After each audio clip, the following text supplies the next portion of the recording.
almost all of the props are built out of found objects.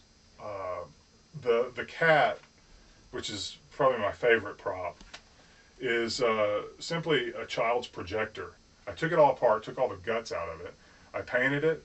I applied these little foam bumpers and put a couple of extra little knobs on it, and that's really it. Our weapon is the IDX-8. Is this guy, and this guy started life as a Nerf blaster. And basically, I took a lot of it apart and then added to it. Again, I used the perforated metal, so that became sort of a design motif. So I found some more perforated metal, and I made little panels to stick on here to wrap around the back of this. On both sides, we have that, and underneath it is some more of this wiring that I had left over from making the computer monitor. So these little pieces of wire are all running underneath here. This serves two purposes. One is it gives a nice clean surface to it. The other is it hides some of the geeky Nerf stuff that was molded in here, the little mechanical stuff.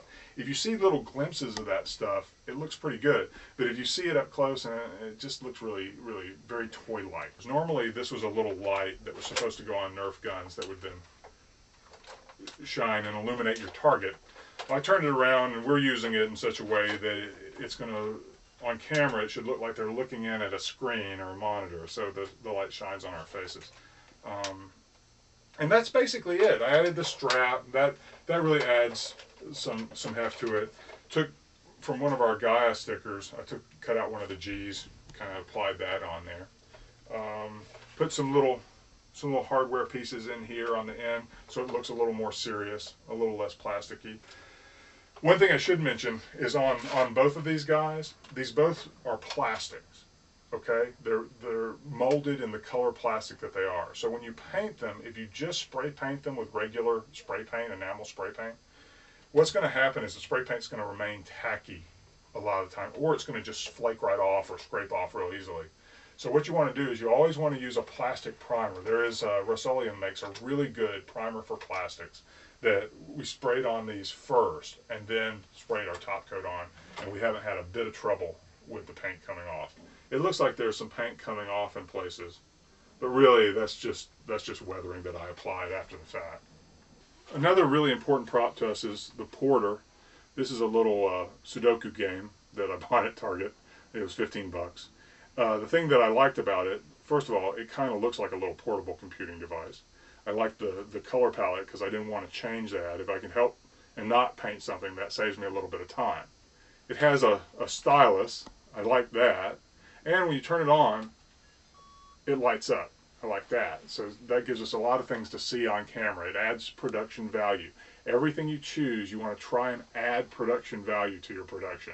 So when people play with this on camera, if they write, I don't know if you can hear it, but it makes a little sound. And usually you can hear it. It does have a little coax connector. This was actually an antenna connector off of an old stereo system. As you can see, this one is broken because I dropped it. But if you want to use a prop like this and you're afraid that it might get broken, you can buy two. I bought two of almost everything when we started because I didn't want us to get halfway through the year of production and realize, oh God, I got to track down another one of these projectors because this one, we dropped it and it broke or cracked or something, and there was no way to repair it. Another little prop that we built, this is a little prop that Ada uses to polish and color her nails. And she puts her finger in here and there's a switch on the side. This started life as a nose hair trimmer, and basically it had a little blade spinning part that stuck out the end here. This was the lid for it. So this plastic piece turned around and actually clipped on to close it. So all I did is I gutted it, I took this plastic piece, turned it around, and glued it on the end. E6000 will save your freaking life. The other thing that we use on the show fairly frequently is Kunar's hand appliance. After he nearly cuts his hand off, had to find something that kind of looked like a robotic appliance that he could have on his right hand. And basically, I had a real hard time finding anything. This was the closest I could find from found objects, and I just, this is a virtual reality controller. Has little switches in the finger, so as you wear it and as you move your finger, it actually triggers different things in the game. This was a used one I bought on eBay for 50 bucks. And to be real honest with you, I didn't do anything to it because I'd like to get my 50 bucks back when we're done, like actually making the show. So I'm actually going to sell it on eBay after we're done. And the one final prop I'd like to mention is very important, is Space Cup. This we have dubbed Space Cup because this was something that I kind of had in storage at home that I think is from like the early 80s. And it was just a little coffee mug, the travel mug that had a plastic lid. But this has become our Space Cup that there's only one of. It's irreplaceable. It's what everybody drinks out of on the ship, which is a cardinal sin. We shouldn't have just one of anything. But I really like the Space Cup, so we have the Space Cup. And coming to a theater near you this summer, Space Cup the movie. It's going to rock. Space Cup is a hell of an actor. A lot of the stuff that we actually use that bring us production value was free. What we couldn't really cut corners on were costumes and set. One thing that we did spend a chunk of money on, a big chunk of our costuming budget, was on these custom patches, because every space mission always has a mission patch, and I knew these were going to be seen on camera fairly frequently, and I didn't want them to look like cheese. The design of the patch was something that Anthony and I worked on together, and eventually came up with this design. It's all modeled after what the shuttle crews wear. Looked at what the shuttle people wear, and we have like scrub pants, polo shirts, t-shirts, tank tops, all that sort of thing. It's almost like loungewear. The clothes themselves are really simple, but you know, we had to purchase them because we're dealing with a uniform. Now, if you're doing something that's set in the modern world with modern characters, you might be able to get away with having your actors provide costumes, or doing like Goodwill, or sourcing from your friends.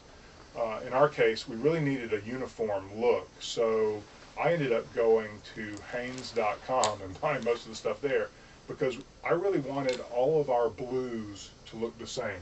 Everything that's blue, the women wear like a blue V-neck on the show. The guys, some of them have blue t-shirts, have these blue polo shirts, and by going to the same manufacturer, I could ensure that all of these shirts were exactly the same color of blue.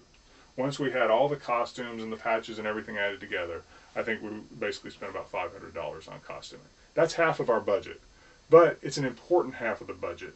If the actors don't feel like they're actually in the environment, if they don't feel like they're actually in the skin of the characters, it's going to inhibit their performances.